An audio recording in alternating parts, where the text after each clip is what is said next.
오늘 강의는 우울증에 대한 피돌봄자를 돌보는 것에 대한 얘기를 드릴게요. 비교적 정도가 심하지 않은 그런 우울증의 피돌봄자를 돌보는 거가 저희들의 목적입니다. 그래서 크리스찬 돌봄에서는 그 정도가 심한 우울증의 경우에는 피돌봄자를 전문기관에 위임하는 것, 그러한 것을 여러분에게 배우게 되실 거예요. 그래서 오늘은 가벼운 우울증하고 아주 심하지 않은 우울증, 또 심각한 우울증, 이것에 대한 차이를 이해하고 우울증이 가져오는 요인이 무엇이며 우울증의 징후를 알 수 있는 지식을 습득하고 다음 강의에 이어서 그 우울증과 관련된 기분의 경험을 배우고 가벼운 그리고 또 심하지 않은 그런 우울증의 피돌봄자를 돌보는 방법에 대해서 배우도록 하겠습니다. 우울증에 대한 이해를 돕기 위해서 제가 하나의 예를 들어드리겠습니다.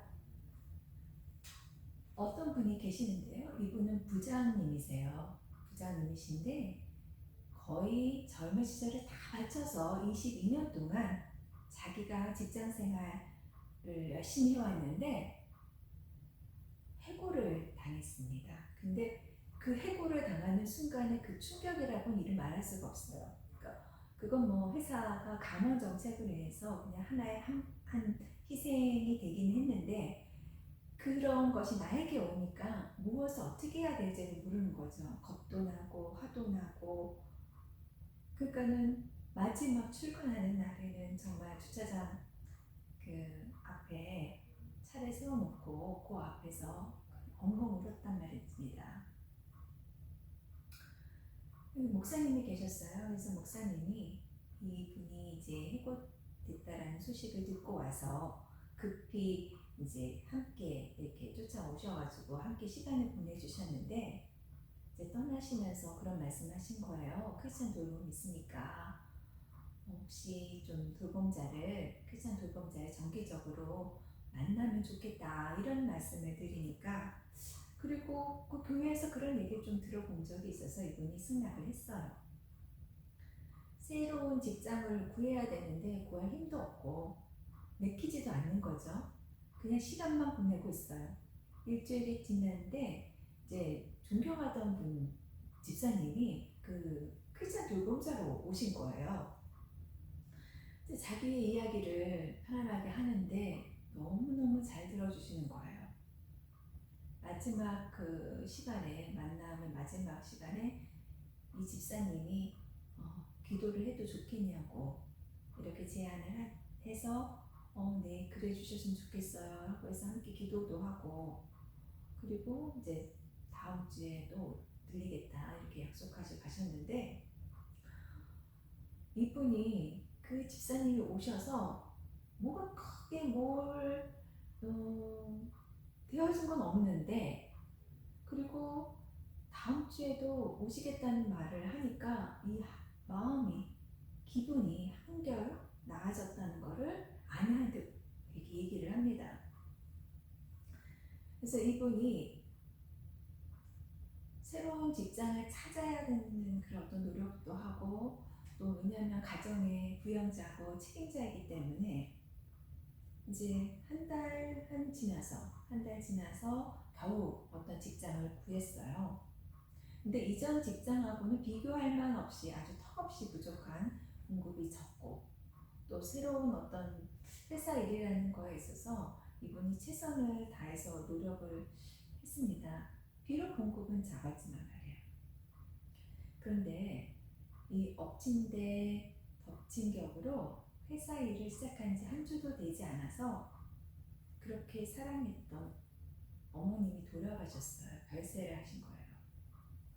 이전 회사에 그 해고 당한 그 아픔도 해소되기도 전에 아니 조금은 해소됐다라고 생각을 했는데 어머니가 돌아가시고 나니까 그 극한 슬픔과 분노와 공허감이 이 소용돌이 치면서 엄청난 강도로 폭발하기 시작한 거예요. 이러한 기분들을 눌러놓고 접어두려고 하는데 그게 되지가 않는 거죠. 그 집사님이 크리스찬 돌봄을 하기 위해서 방문을 했는데, 그래서 자기의 모든 감정을 얘기를 하려고 했는데 이게 너무 벅차오르니까 입 끝에서만 맴돌 뿐 자신의 감정을 말할 수가 없는 거예요. 그래서 이분은 그냥 점차 절망하게 됐어요. 그리고 회사에 나가도 그 회사에서의 효율성을 발휘하지 못했기 때문에 회사 사장이 일주일간 휴가를 줬어요. 그러면서 경고까지 하셨죠. 이번 휴가에도 휴가가 지나도 일의 효율성이 있지 않으면은 당신은 다른 직장을 찾아야 된다. 그리고 이런 얘기를 아내가 또 듣고는 이 직장마저도 당신이 잃으면 우리 정말 큰일 아니냐고 그러면서 힘내라고 하는데 뭔가 몰아붙이는 것 같은 거예요. 근데 이분은 그런 일을 겪고 나니까 점점 고립감이 느껴지고 점점 무기력해지는 거를 자기가 아는 거죠. 자기 자신이 이게 무기력하게 변하고 있다라는 걸 안 거예요. 그리고 더 이상 시간이 지나는데 분노도 안 생기고요. 위협도 느껴지지 않고요. 내가 지금 어떤 기분이지? 멍한 기분이죠. 느끼지 못하는 그런 무력감이 이 마음속에 크게 자리 잡고 있게 됐습니다. 그래서 이 크리스찬 돌봄자인 박 지사님이 방문을 하였을 때 어떻게 해야 되죠? 이런 말만 계속 되풀이를 하셨어요. 이 박 집사님이 뭐 사람이 살다 보면 때로는 그럴 벅찬 순간들이 온다라고 이제 공감도 해주시고 그러면서 이제 그 목사님 도움을 좀 받는 게 어떻겠냐고 이제 제안을 했어요. 그래서 목사님이 그때 이제 처음 만났던 그 목사님이 방문하셨고 그분이 이제 추천을 하셔서 권유하셔가지고 정신과 의사를 만나시게 되셨어요. 그러니까 정신과 의사가 이제 이분을 만나면서 이런 말씀을 했어요. 당신이 지금 느끼는 그 기분이 극복될 수 없을 것 같지만 반드시 극복될 수 있다고. 당신이 겪는 그 우울증은 치료가 가능한 상태라고. 우리 함께 잘 극복해 보고 최선을 다해보자고 이렇게 얘기를 하셨어요. 그 말을 듣고 나니까 희미하게나마 그 희망이라고 하는 빛이 자기에게 이렇게 오는 것을 느꼈어요. 그리고 피돌봄자들 우울증이 시작일 수 있죠. 그렇게 이제 우울증이 심하면 상당히 진척된 우울증이라고 한다 그러면 여러분이 돌볼 수 있는 그 범주를 벗어나는 거예요. 이런 분들 같은 경우는 전문적인 치료자, 전문 카운슬링, 전문 정신과 의사 이런 도움이 필요한 거죠. 그러니까 우리가 돌보는 크리스찬 돌봄자가 할 수 있는 그 돌봄이라고 하는 건 피돌봄자가 이렇게 피돌봄자의 이제 우울증은 슬픔을 경험하면서 갖게 되는 우울증, 뭐 이혼의 과정으로 인해서 혹은 병원에 입원을 하거나 아니면 이제 죽어가고 있거나 내가 죽음 선고를 받아서 죽어가고 있거나 이런저런 위기로 인해서 발생된 슬픔과 경증의 어떤 우울증입니다. 그렇기 때문에 돌봄자가 만나는 우울증이라고 하는 것은 위기의 어떤 극복의 과정에서 오는 아주 마일드한 디프레션이죠. 경증의 우울증이라고 볼 수가 있어요. 그러면 심각한 우울증이라고 하는 것을 다루는 것은 왜 다루냐? 우리가 이 우울증이 무엇인지를 알고 가야 돼요. 그리고 경증의 우울증의 경우에는 우울증의 피돌봄자를 크리스찬 돌봄자가 잘 돌보는 거고요.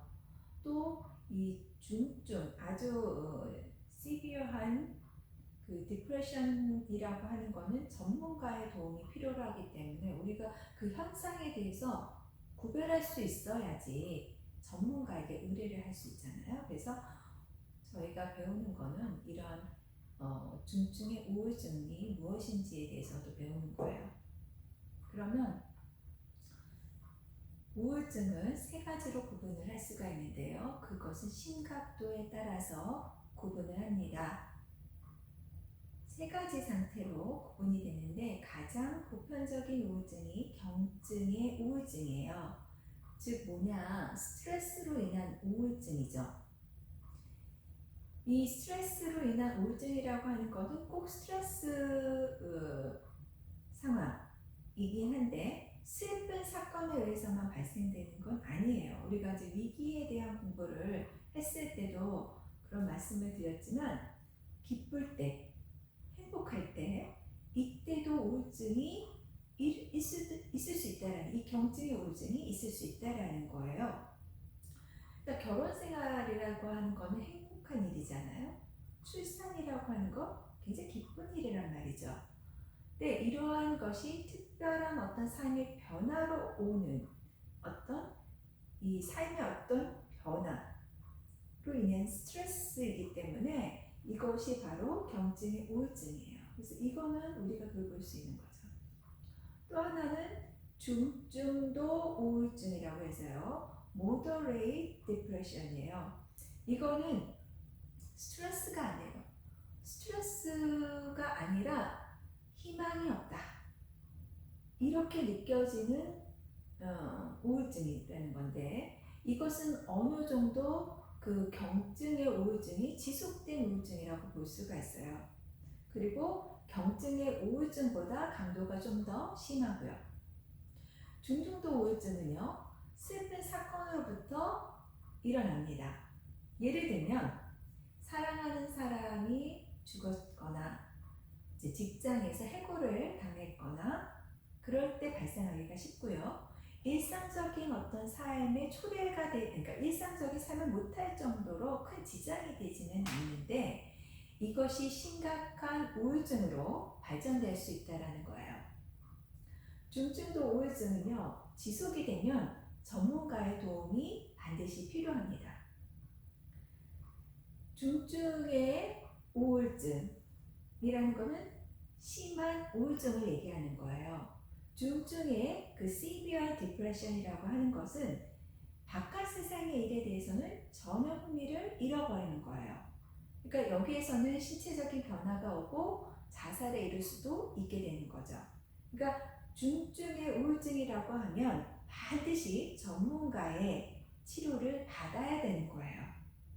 그러면 이 우울증을 갖고 있는, 우울증에 시달리는 사람들의 특징은 무엇이냐? 그리고 그러한 징후는 어떤 것들이 있느냐? 그렇죠? 알아보는데 우울증이 심하다고 하면 우울증이 심하면 심할수록 이 특징, 지금 제가 이제 여러분한테 우울증의 어떤 특징들을 설명했을 때 그 증상들이, 그 특징들이 더 심각하게 나타난다라고 볼 수가 있습니다. 그러면 우울증의 특징은 어떤 것들이 있느냐면 먼저는 정서적인 특징이 있어요. 정서적인 특징이라고 하는 것은 감정의 기복이 매우 크다라는 거예요. 슬펐다가 굉장히 행복했다가 또 그런가 하면 또 슬픔으로 다 가라앉는 이런 변화가 심각하다라는 거예요. 첫 번째, 가라앉는 기분을 느낀다는 거예요. 이게 아주 우울증 사람이 가지고 있는 대표적인 특징이라고 볼 수가 있는데요. 우울증의 사람이 겪는 그 슬픔이나 절망은 이거는 주변 사람들이 그냥 대번에 알 수가 있어요. 쉽게 발견이 된다라는 거죠. 여러분들이 그 시편 기자가 쓴 그 시편 69편 1절에 3절을 한번 읽어보시면 좋겠어요. 여기 보시면 내가 부르짖으면 피곤하여 내 목이 마르며 내 하나님을 바람으로 내 눈이 시내하였나이다 라는 그런 내용들이 있습니다. 이처럼 감정이 가라앉는 거죠. 너무 피곤하고 감정이 가라앉고 어디에 내가 서야 될지 모르는 깊은 어떤 수렁에 빠진 것 같은 그런 느낌인 거죠. 두 번째는 감정이 없다라는 거예요. 그러니까 우울증을 겪고 있는 사람들은 감정이 거의 없어 보이는 거예요. 이렇게 우울증이 심하면 심할수록, 우울증이 깊어가면 깊어갈수록 점점 이 감정이 사라지게 되고 공허처럼 변하게 된다라는 거예요. 세 번째는 뭐냐면 분노의 감정인데요. 우울증의 사람들은요, 이 안에 분노가 있습니다. 근데 이거를 다른 사람에게 내보이지 못하고 이 분노를 대부분 자기 자신을 향해 분노하고 있다라는 거예요. 그러니까 우울증의 사람은 쉽게 남으로부터 내가 공격을 받았다라고 생각하기 쉽죠. 그러면서 성격이 뭔가 매우 까다롭고 민감하게 변해간다라고 볼 수 있는데, 누군가가 나를 무시했고 누군가가 나를 이렇게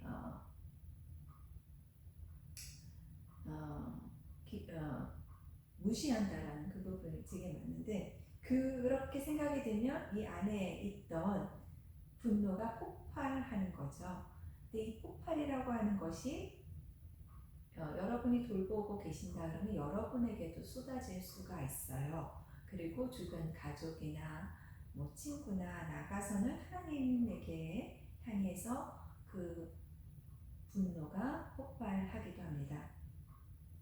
그러니까 이렇게 이제 우울증이, 이런 분노의 감정이 심하게 되고 뭔가 억울하고 화가 나고 이러면은 이 울분이라는 것이 이렇게 쌓이게 되면서 자살에 이를 수도 있고요. 이럴 경우에는 반드시 전문가의 도움이 필요한 거죠.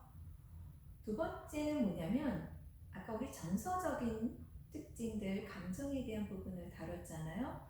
이번에는 정신적인 특징들을 다뤄보면은 이건 인지적인 부분과 관련이 되는데요. 이제 반응이 감각적인 부분에서 청각이라든지 시각이라든지 이런 감각의 반응이 정상인보다 상당히 느리다라는 거예요. 그러니까 뭔가 간단한 질문을 던져도, 그렇죠? 뭔가를 결정하는 단순한 결정인데도 상당히 오랜 시간이 걸리게 되는 거죠. 그래서 우울증의 사람을 돌보는 데 있어서 다른 어떤 돌봄보다도 인내력이 필요합니다. 상당히 반응이 이렇게 보통의 사람들보다도 느리기 때문에 이분들을 돌보는 것이 많이 힘들어요. 반응이 더디기 때문에요.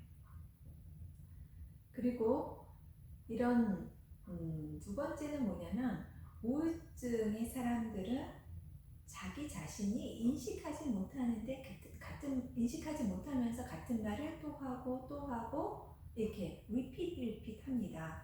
그래서 되풀이 한다라는 거잖아요. 그래서 돌봄자는 이 되풀이하는 말을 유심히 살펴보면서 기회를 잘 포착을 하셔야 돼요. 그 말과 연관되는 어떠한 거가 있는지 탐색할 필요가 있는데요. 그 되풀이되는 그러한 어떤 말이 있다라고 하면 그 부분에서 중요하게 언급할 필요가 있으신 거예요. 그러니까 조부모님에 대해서 여러 번 언급하셨는데 이렇게 얘기하면 내가 그랬어요? 제가 그랬단 말이에요? 그러면 네, 그러셨어요.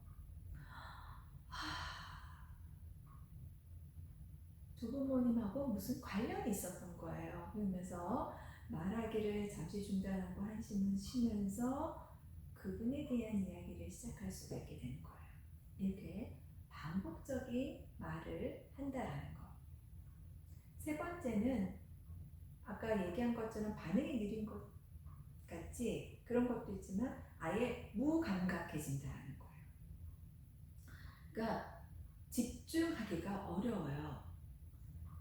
작은 어떤 일을 하는 데 있어서도 동기부여가 돼야지 그 일을 하는데 이 동기부여가 쉽게 되지 않는다는 거예요. 그러니까 뭘 해야 될지, 어떻게 해야 될지 모르고 할 수도 없는 거죠. 이게 특징이라는 거예요. 그러니까 우울증을 갖고 있는 심각한 우울증을 가진 사람에게 왜 그거 안 하냐, 왜 그거 못 하냐, 왜 그러냐, 이건 하나도 도움이 되는 말이 아닌 거예요. 할 수 있다면 왜 못 하겠어요?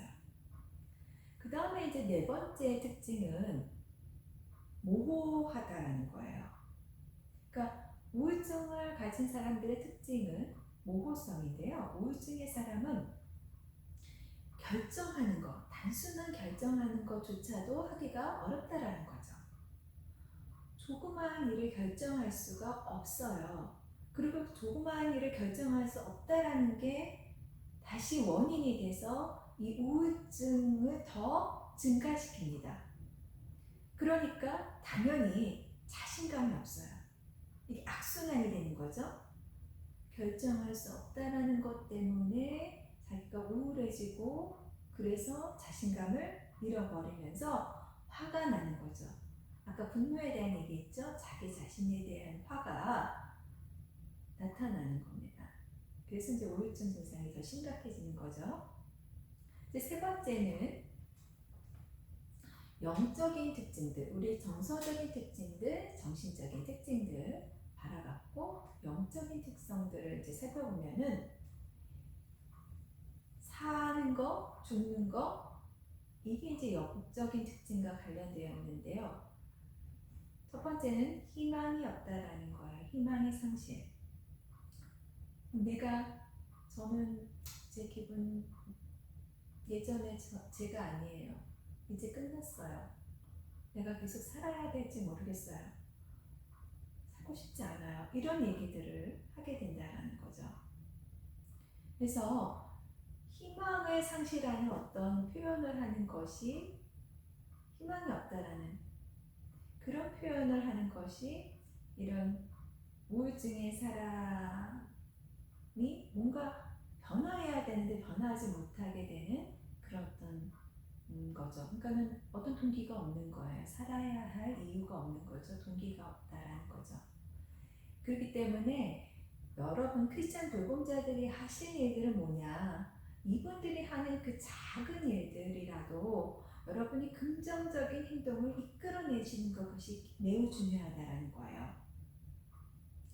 자, 두 번째는 부정적이 되어 간다라는 거. 우울증을 갖고 있는 사람들의 특징은 그 영적인 특징을 보시면 부정적인 생각이 자신의 삶을 지배하게 된다는 거죠. 이전에 의미가 있었던 것, 즐거움을 줬던 일, 그런 것들이 아무 의미가 없어진다는 거예요. 그러니까 먹는 일, 자는 일, 우리가 하는 취미 활동들, 친구들과 담소를 나눴던 그런 모든 것들이 예전에는 행복한 일이었는데요. 이 우울증의 사람들은 이러한 것들을 하는 것이 행복하지가 않아요. 이분들을 행복하게 만들지 못한다는 거거든요. 그리고 자기 자신만 부정적으로 보는 게 아니라 남들도 나를 부정적으로 볼 거라고 생각을 해요. 그러니까 본인 자신도 자기 자신을 굉장히 부정적으로 보고 남도 나를 부정적으로 볼 것이라고 믿기 때문에 그 신념이 생기기 때문에 그런 신념 때문에 정신적인 피해가 더 커진다라는 거죠. 그래서 이런 부정적인 특성 때문에 점차 말을 하지 않습니다. 그러니까 우울증의 사람이 말이 줄어들게 된다는 거예요. 세 번째는 뭐냐면 자존감이 낮아진다는 건데요. 우울증을 겪는 사람들은 자기 자신이 굉장히 무가치하다라고 생각을 합니다. 그래서 자신의 어떤 무가치성이 우울증의 중요한 요인이라고 생각하는데요. 이러한 생각을 고치는 거가 어려워요. 이러한 거를 고치는 거가 매우 힘들어요. 그렇기 때문에 전문가의 도움이 필요합니다. 또 영적인 특징 중에 또 하나는 하나님으로부터 버림받았다라는 생각이 그 기분이 드는 거거든요. 하나님이 이제 나와 더 이상 함께 하실 것 같지 않은 어떤 소외감 같은, 하나님이 나를 돌보지 않을 거라는 그런 어떤 영적인 소외감을 갖게 된다라는 건데요. 그리고 내가 하나님한테 버림받을 일을 뭘 했지? 이런 것을 생각하게 되는 거예요. 그래서 그러다 보니까 더 우울해질 수밖에 없는 거죠. 우울증의 사람은 하나님 나를 돕지 않다라고 생각하기 때문에 하나님에 대해서도 화가 납니다. 그러나 이 하나님에 대해서 화를 내는 것에 대해서 화를 낼 수도 있는데 그런 것에 대한 것들에 대한 수용도 또 안 되기 때문에 결국에는 이 내적인 분노, 내가 왜 또 하나님한테 화를 내는 거야? 내가 왜 이러지? 이 내적인 분노의 감정이 점점 깊어지게 된다라는 거예요. 우리가 정서적인 부분 살펴봤고, 그다음에 정신적인 부분 살펴봤죠? 영적인 부분 살펴봤어요. 마지막 아니고요. 사회적인 특징들을 살펴보는데요. 이제 우울증에 있는 사람들은 사회성에 대해서도 고통이 따라요. 그러니까 만남이라고 하는 그 관계가 없어지는 거죠. 그러니까 내적으로 이렇게 웅크리다 보니까 사람들로부터 소외당하고 자기 자신을 점점 사람들로부터 소외를 시키는 거죠. 그러니까 사랑과 관심을 받기 위해서는 굉장히 오랜 접촉을 하는데 오랫동안 접촉하기를 원해요. 그런데 사람들이 그렇게 오랫동안 접촉을 하지 않으니까, 그리고 그 오랜 시간에 같이 있지 못한다고 하면 그게 바로 나를 리젝했다고, 거부했다라는 생각이 들기 때문에 관계를 끊을 때는 쉽게 끊어버리는 거예요. 그러니까 당연히 만남의 관계가 없어진다라는 거. 당연히 그러다 보면 고독해지겠죠. 그러니까 자신을 점점 더 고립시키는 그런 경향이 있기 때문에 늘 고독함에 시달리게 됩니다. 나를 이해해줄 어떤 친구, 이런 사람을 찾는데 그게 쉽게 찾아지지가 않거든요. 그래서 여러분의 역할 굉장히 큽니다. 크리스찬 돌봄자가 그 역할을 해주시면 피돌봄자에게, 우울증이 있는 피돌봄자에게는 큰 도움이 될 수 있는 거예요. 마지막으로 신체적인 어떤 특성을 살펴보면요, 신체적으로도 우울증을 가지고 있는 사람들은 이 고통스러운 그런 감정으로 인해서 이 신체적인 것이 영향을 받습니다. 그러니까 제가 스트레스로 인해서 신체적인 영향을 받는다라는 말씀을 드린 것처럼 이런 고통스러운 감정이라고 하는 그 우울증이라고 하는 그것이 신체적인 어떤 이상이 쉽게 온다는 거예요. 그러니까 일을 처리하는 데 있어서 민첩하게 일 처리를 못하다 보니까 매사에 뭔가 이렇게 더디게 되죠. 그러니까 남들이 볼 때는 뭔가 저렇게 게으르냐, 뭐 하는 게 없다, 이렇게 비춰지기가 쉬워요. 말하는 것도 천천히, 걷는 것도 느릿느릿. 그러니까 움직임이 별로 없잖아요. 그러다 보니까 이제 변비 뭐 이런 것들이 이제 동반되는 것들이 이제 특징이고요. 만성 피곤증이라는 것이 있습니다. 왜냐하면 이 많은 시간들을, 우울한 사람들이 많은 시간들이 있는데 그 시간 대부분을 피로하게 느끼게 된다는 거예요. 그러니까 피로하다 보니까 여러분들도 그런 경험이 있으실 거예요. 내가 피곤하고 몸이 무거울 때는 그냥 아무것도 아닌 평소에 그냥 5분이면 할 수 있는 일이 더 느리게 행동하게 된다라는 거죠. 그러니까 남들에게는 쉬워 보이는 그 일이 우울증을 갖고 있는 사람들에게는 굉장히 커다란 과도한 일로 다가오게 된다라는 거예요. 그리고 이게 너무 어려운, 쉬운 일이라고 우리는 생각하겠지만 우울증을 겪고 있는 사람들은 이건 굉장히 어려운 일로 생각되는 거죠. 이미 뭔가를 시작했어요. 그러면 이게 그냥 방치가 되는 거예요. 새로 뭔가를 이렇게 해보려고 시작은 했는데 마감이 되지 않는 거죠. 그냥 방치가 되는 게 일수고요. 우울증의 사람들은 이제 대부분 이 잠자는 것도 문제를 갖게 돼요. 그래서 잠을 제대로 못 자서 늘 피곤한 만성 피곤함이 있고요. 그 다음에 이제 기타 어떤 신체적인 그런 결함들이 보이는데요. 보통 우리가 알고 있는 두통, 그쵸? 복통, 이 뒷목이 포근하다든지 뭐 이런 것들이 있습니다. 그리고 이제 먹는 거에 대해서 이게 흥미가 없어요. 왜 먹어야 되는지. 그래서 체중이 빠지거나 아니면 반대로 너무 많이 먹는 거죠. 뭔가 그 공허하고 허기진 것을 채우기 위해서 너무 많이 먹어서 체중이 늘어나기도 하는 거예요.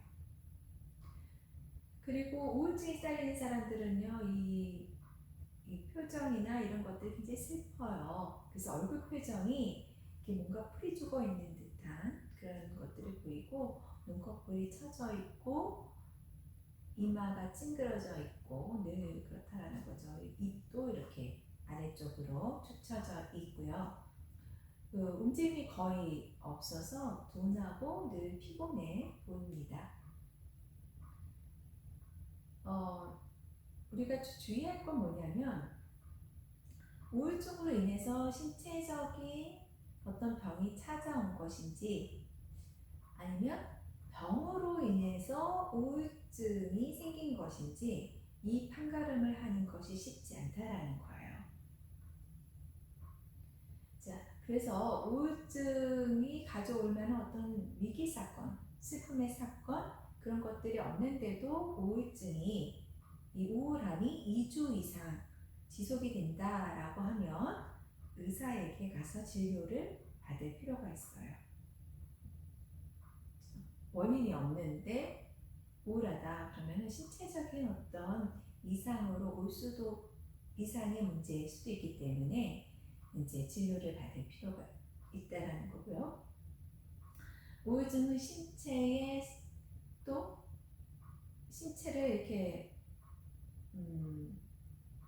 신체가 약해지면 우울해지기 쉬워요. 그러니까는 오랫동안 병치레를 했다든지 아니면 신체적인 어떤 고통이 계속 있었다든지 하면은 이런 것으로 인해서 우울증이 옵니다. 그러니까 산후우울증 같은 경우 뭐 큰 수술하고 나서도 우울증이 올 수 있고요. 또 그런데 이러한 것들은 그냥 신체적으로 회복이 되면 없어집니다. 쉽게 사라질 수 있는 그런 우울증이라고 볼 수가 있어요. 그래서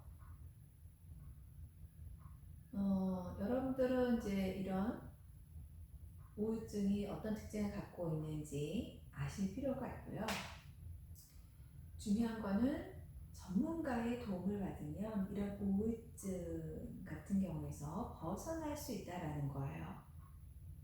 근데 우울증을 가진 사람들은 본인 스스로 어떤 상당히 무기력해져 있기 때문에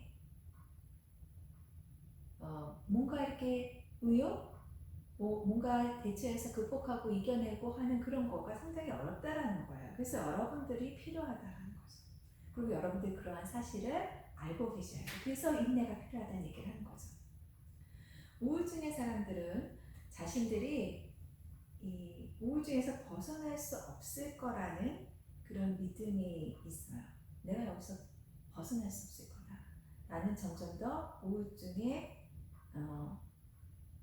여기서 헤어나지 못할 거다. 점점 빠져들 것이다.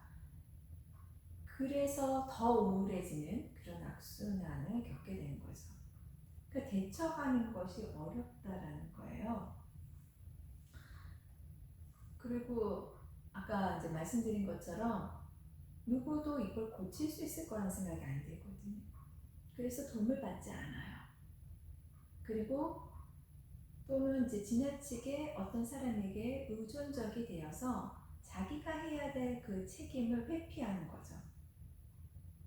그래서 우울증이라고 하는 것이 치료가 되려면 이게 두 가지, 본인의 노력과 타인의 돌봄, 사랑, 이런 것이 함께 가야지만이 가능해지는 거예요.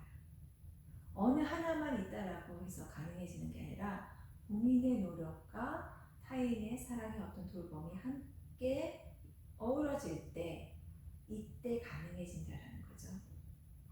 우울증이 그럼 왜 일어나느냐? 그 우울증을 유발하는 그 요인을 살펴보면요. 이제 우울증은 항상 이런 상실과 관련이 많습니다. 그래서 첫 번째는 이제 상실인데요. 이게 상실에는 우리가 이제 세 가지로 나눌 수가 있어요. 그러니까 실제적인, 진짜 일어나는 어떤 상실 있을 수 있고, 실제가 아니라 그냥 상상에 의한 상실. 그리고 뭔가 일어나지는 않았는데 앞으로 일어날 거라는 일어날 일에 대한 상실. 이 세 가지로 이제 상실을 얘기를 할 수가 있는데요. 신체적인 상실이라고 하는 거는 사랑하는 사람이 죽었다. 실제로 뭔가를 잃었어요. 직장을 잃고 이혼을 하고 병으로 인해서 건강을 잃고 재산을 잃고 뭐 이런 이사를 가고 하는 이런 것들로 인해서 오는 실제적인 상실이 있습니다. 이러한 것들이 우울증을 초래할 수가 있다는 거예요. 근데 여기서 조심해야 될 거는 건강한 사람에게는 이러한 것들이 사소한 상실 같잖아요. 근데 우울증에 걸리기 쉬운 그런 어떤 내적인 어떤 소인을 갖고 있는 사람들에게는 이러한 상실들이 굉장히 크게 여겨질 수 있기 때문에 여러분들이 그냥 넘어가시면 안 돼요. 두 번째 말씀드린 것처럼 상상에 의한 상실인데요. 일어나지 않았어요. 실제로 일어나지 않았는데 상상하는 거죠. 상실이라고 상상을 하는 거예요.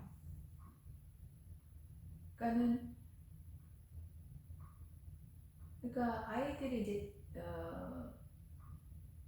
어른이 되면 성년이 되면 집을 떠나잖아요. 자녀들이 집을 떠나게 되는데 떠나면 자녀들을 영영 그 자녀들과 영영 헤어질 거라는 다시는 그 자녀와 부모와의 관계가 지속될 수 없을 거라는 상상하는 상실감이에요. 물론 자녀가 떠나면 당연히 상실감을 느끼는데 그런 상실이 아니라 아예 앞서서 앞서서 상실 일어나지도 않는데 일어나지도 않는 그런 상실을 지금 실제로 일어난 상실만큼이나 아주 더 나쁘게 영향을 미친다라고 생각을 하는 거예요. 그러니까 이런 상상에 의한 상실도 우리가 실제적으로 일어나는 상실만큼이나 부정적인 영향을 미치고 있고요. 또 하나가 이제 예견된 상실. 때로는 사람들은요, 일어나진 않았어요. 지금 현재 일어나진 않았지만 앞으로 일어나는 일 때문에 우울할 거라고 우울증을 얻는 사람들이 있다라는 거예요. 그러니까 부모님이 지금 안 돌아가셨지만 언제 돌아가시잖아요. 그러니까 곧 자신의 부모님이 돌아갈 거라고 생각해서 우울증이 시달리는 거. 그리고 내가 금방 죽을 거라고 생각해서 이제 우울함에 빠지는 거, 이런 거가 이제 예견된 상실. 이런 예견된 상실도 마찬가지로 슬프고 고통스럽고 그렇습니다. 또 언제 우울하냐? 만약에 내가 세상을 떠난 가족이 있다라고 하면 그 가족의 기일, 또 생일, 결혼 기념일, 이런 어떤 날이 다가오면 그 사람을 우울함으로 몰고 갈 수가 있어요. 그리고 또 기념일이라고 하는 것을 얘기하는데요. 나이 든 사람들에게는 이 생일이라는 것이 그렇게 반갑지만은 않아요. 그러니까는 과거의 어떤 자신의 젊음을 생각나게 하기도 하고 해서 그것이 하나의 우울한 그 요인이 될 수가 있다라는 거죠. 그래서 여러분이 이제 크리스천 돌봄자로서 이런 경증의 우울증을 갖고 계시는 피돌봄자를 돌보실 때에는 이런 기념일 같은 것도 잘 기억해 두시는 것이 돌봄에 큰 도움이 되고요. 이런 기념일에는 그분과 그분들과 함께 있는 것이 좋습니다. 함께 있지 못하더라도 전화를 걸어주신다든지 이렇게 글자를 이렇게 텍스트를 문자를 보내주신다든지 기분 좋은 그런 아이콘 이모티콘을 보내주셔도 좋고요. 어디 엽서를 띄우셔도 좋고요. 그리고 이제 기념일과 비슷하게 이제 휴일이나 국경일 같은 경우도 그래요. 예를 들어서 이제 크리스마스 같은 날 같은 경우 굉장히 함께 있었던 사람들의 어떤 추억들을 떠올리게 되기 때문에 이게 기분 좋은 어떤 절기가 아니라 기쁜 절기가 아니라 오히려 힘든 그런 절기가 될 수가 있기 때문에 우울할 수 있다는 거고요. 네 번째는 내적으로 간직된 분노인데요. 우울해진 사람들이 화를 종종 잘 내죠. 네, 화가 나서 우울증을 유발하는 것이 아니에요. 그러니까 우울증이 비효과적으로 다루어질 때 그게 화로 이렇게 발전이 된다는 거예요. 그러니까 사회가 어떤 분노를 표출을 하는데 이거를 받아주지 않으면 그런 것들을 내적으로 이제 쌓아두게 되는 거죠. 그러면 이것이 걷잡을 수 없는 우울증으로 발전하게 됩니다. 그래서 저도 이런 경험이 있습니다. 그래서 분노라고 하는 것은 무조건 나쁜 것이기에 분노를 표출하면 안 된다? 그건 하나의 사회적인 어떤 통념인데 그것 때문에 마음속에 분노를 쌓아두는 것은 결국엔 이게 우울증으로 나타날 수 있다라는 거고요. 다섯 번째는 죄책감입니다. 죄책감이라고 하는 것은 굉장히 고통스럽잖아요. 그 죄책감이라고 하는 것이 사람을 우울하게 하는 그 요인 중에 또 큰 요인이라고 볼 수가 있는데요. 언젠가 설명을 드렸지만 죄책감에는 두 가지가 있어요. 구체적인 죄책감, 일반 죄책감. 그렇죠?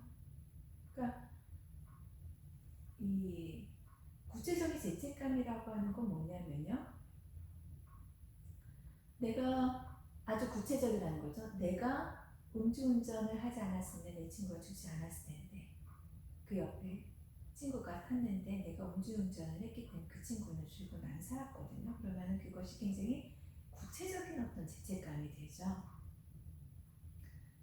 이거는 구체적인 죄책감이고 일반 죄책감이라고 하는 거는 조금 제너럴한 부분이에요.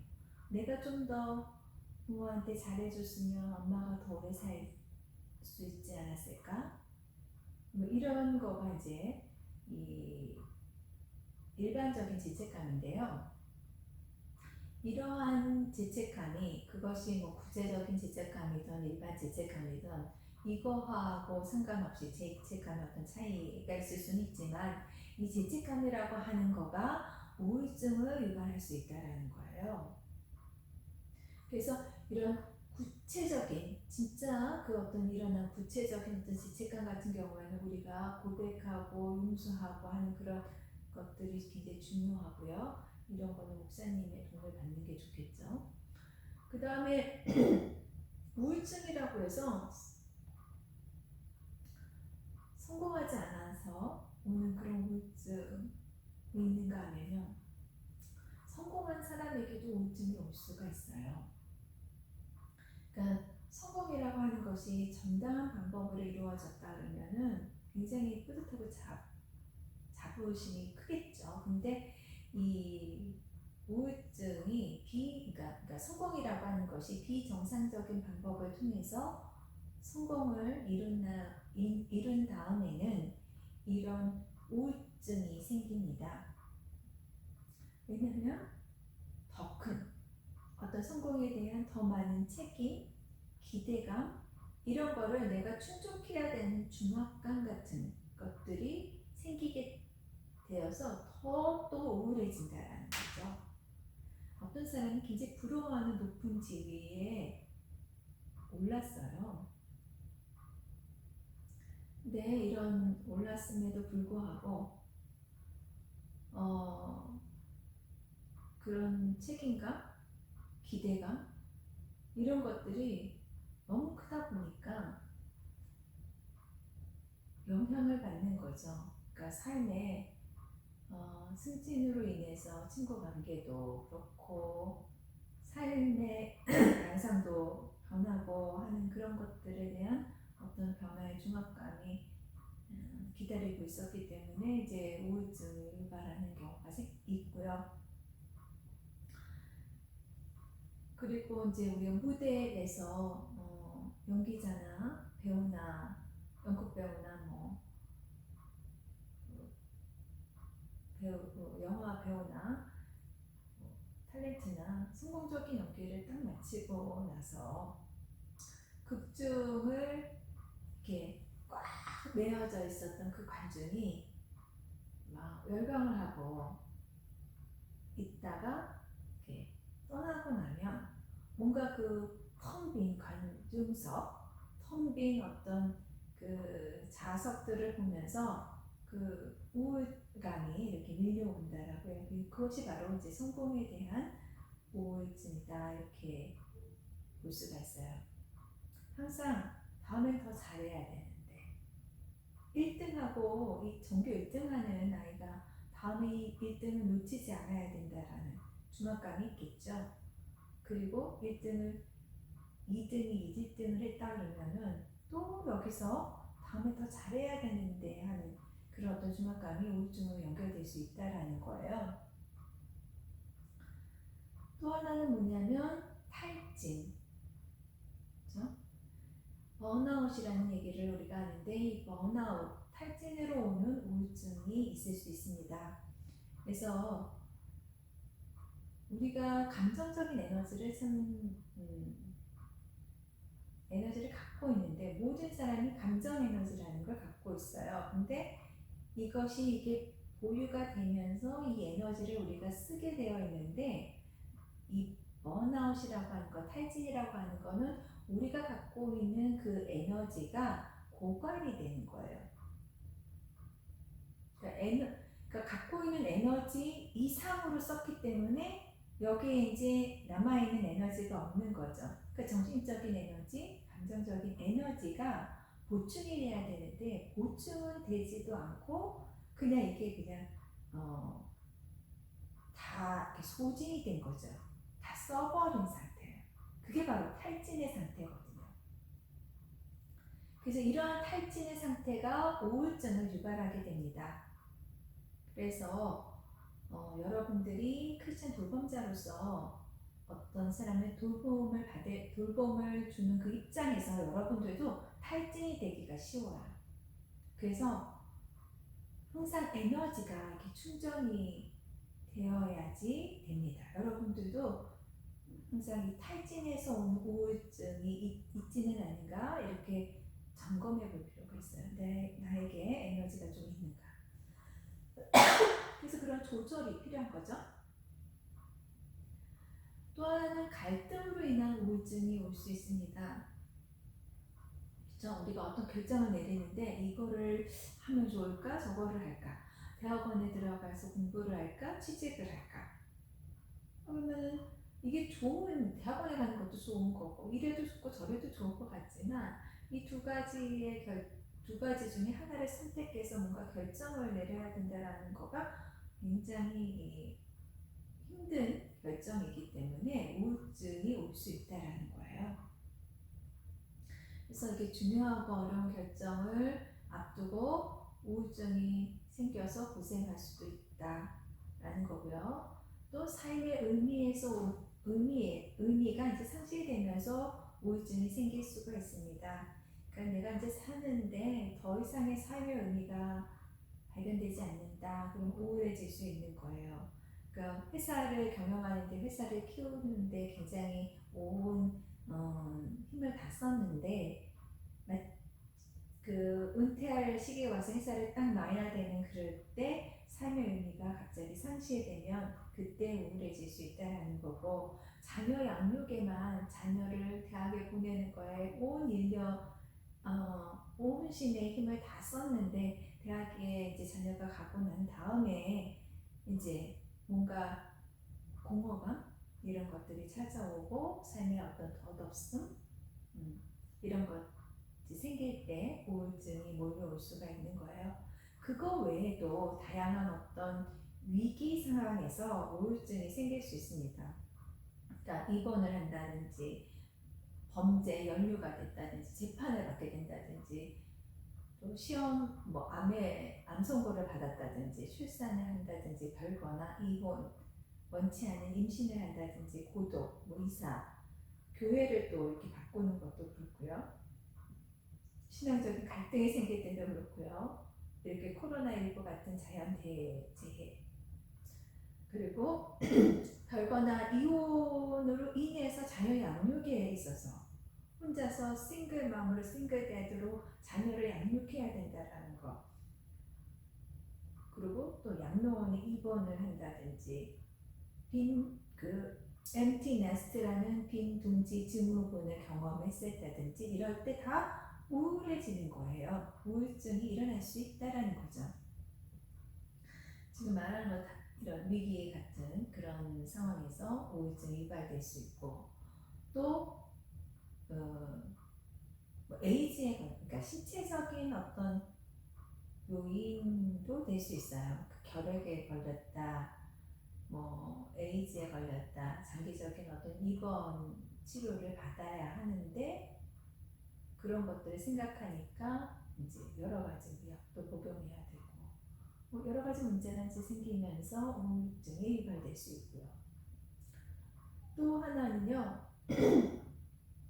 이 중등도 우울증 제가 이제 얘기를 했죠. 모더레이트 디프레션 이거는 희망이 없다라는 그런 얘기를 했죠. 대부분 어떤 특별한 사건이나 위기가 없는데도 희망이 없다라고 생각하는 그런 중등도 우울증의 사람들에게 나타나는 것으로 뇌의 화학작용이 있습니다. 그러니까 뇌의 생화학적인 변화를 경험하게 된다라는 거예요.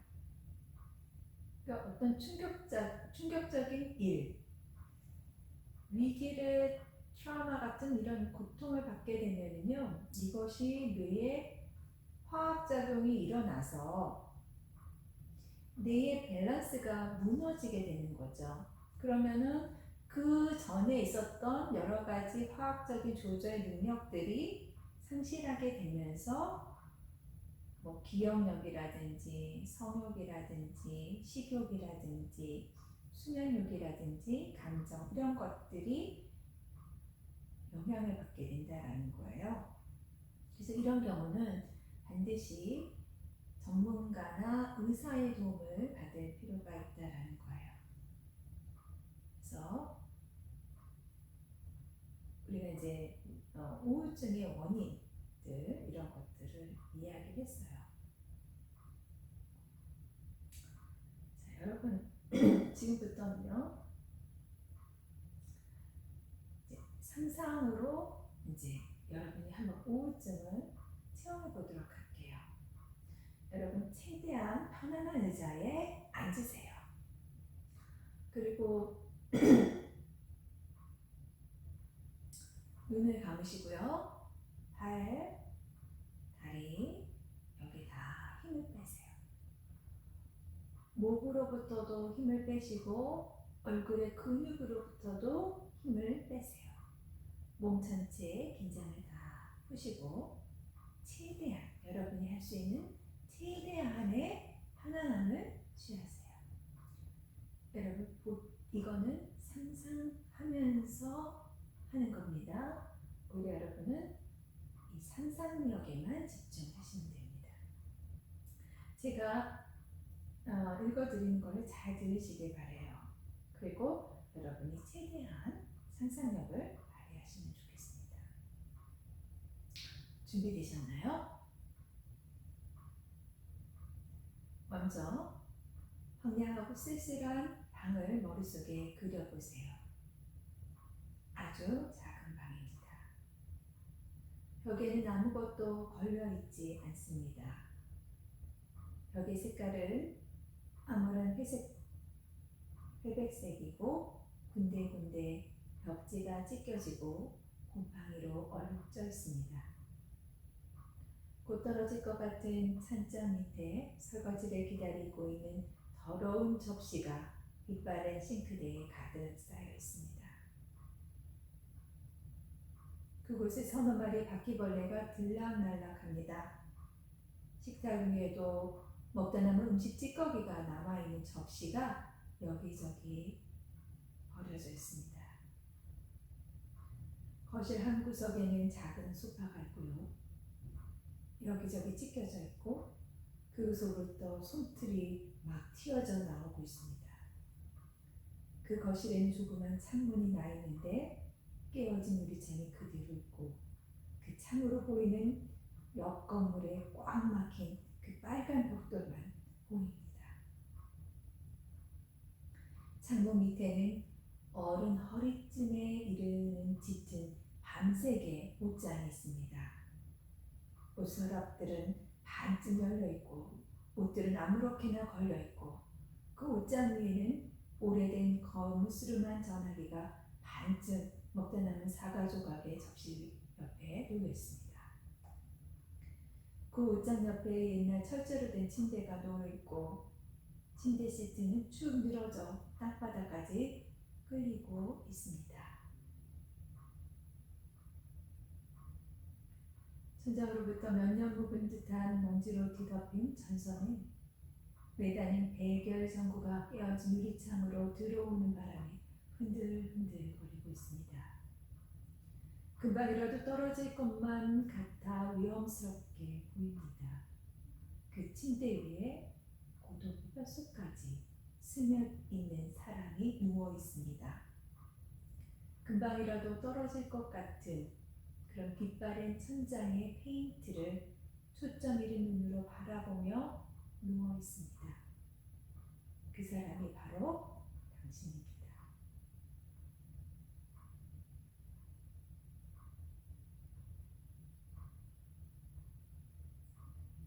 그곳에 누워있는 그대는 전혀 미동도 하지 않습니다. 일어날 힘도 없습니다. 그렇다고 편히 쉬고 있는 것도 아닙니다. 당신의 팔과 다리는 천근만근으로 무거울 뿐이고 아무 생각도 없고 생각하고 싶지도 않아 그냥 누워 있을 뿐입니다. 전화를 걸 친구도 없고 전화를 걸어올 친구도 없습니다. 갈 곳도 없고 가고 싶은 곳도 없습니다. 쓸 돈도 없고 쓰고 싶은 것도 없습니다. 그 방 안에는 TV도 없고 라디오도 없고 책도 없고 그 흔한 신문 한 쪽도 없습니다. 갑자기 전화벨이 울립니다. 활짝 놀라며 반가운 나머지 벌떡 일어납니다. 1년의 기대감으로 전화기를 순식간에 낚아채 들었습니다. 그리고는 여보세요? 말을 꺼내기가 무섭게 찰칵 전화 끊어지는 소리가 들리더니 이내 긴 침묵으로 이어집니다. 힘없이 전화기를 내려놓고는 딱딱하게 이를 데 없는 침대 위로 쓰러져서는 다시 칙칙한 천장을 바라볼 뿐입니다. 무언가 해보고 싶은 마음이 들기도 하지만 너무 피곤합니다. 그냥 거기 누워있을 뿐입니다. 아무런 생각도 하기 싫습니다. 어떤 느낌도 느끼고 싶지 않습니다. 그 어느 것도 기억하고 싶지 않습니다. 이 땅에 더 이상 있고 싶은 마음도 없습니다.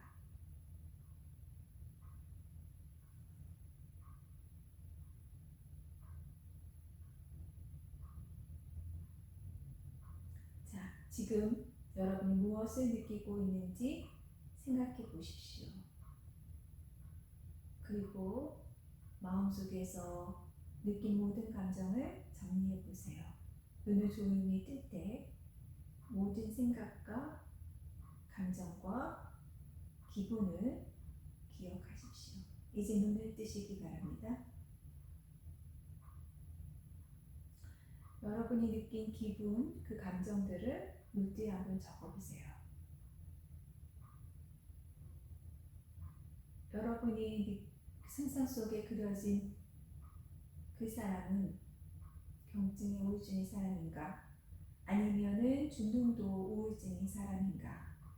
아니면 아주 심각한 단계에 도달한 중증의 우울증 환자인가? 적어보시고 왜 그렇게 생각하는가 기록해 보세요.